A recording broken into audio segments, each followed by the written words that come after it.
Hi, my name is Jan Cooks. I am the head winemaker for the MWE Group, and we focus on a variety of different brands, the most important one being the O2, then next to that the Faro, the Music Bay, and the Reserve Road. And most of our production is from Marlborough, New Zealand. I've been a winemaker now for minimum 25 years now. I started winemaking in '91. I enjoy winemaking very, very much. And I've worked as a winemaker in various countries under various conditions and so on. And I started with the group in 2010. And we're based in the Awatere, so in a little side part of Marlborough.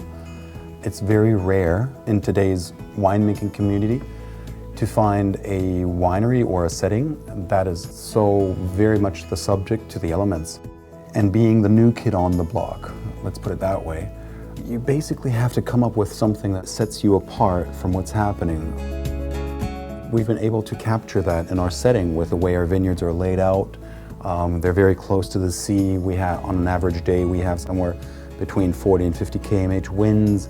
About 80% of our production is on the hills with varying soil types within undulating hills. We can get a variety of different textures and aromas from all the different plots. And then, of course, we have a much colder climate than in the main Wairau Valley. In the Awatere, we usually get much crisper and more mineralic wines. What makes us more unique is not only the vineyards, but it's also my experience having worked in Europe and in other countries. My approach is that I like to think backwards, and I try to envision a certain type of wine with very distinct properties, and I try to focus on that, getting that right each and every year, and I have to think backwards, and it's those small little steps that make the big picture.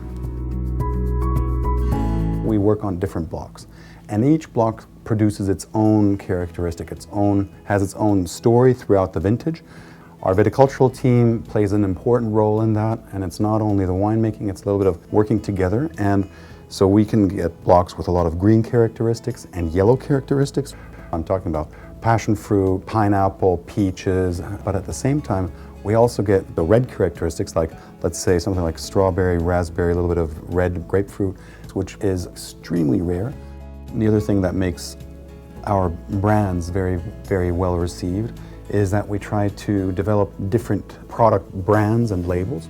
For example, Music Bay is, let's say, a little bit more of the fruit-forward characteristic, where we focus on 4 different products. One's spring, one's summer, autumn, and winter. Whereas the O2 brand by itself is a little bit more for a discerning and more refined palate. The whole overall mix is something that I'm very proud of. The whole project is extremely close to my heart. I mean, just looking backwards, we've achieved an incredible amount of things. We've got the right team, we've laid the foundation. We're also adding more and more products, and we're going into a new era. And that's what I'm really excited about. We're going to be able to produce some extremely distinct wines. So that's cool.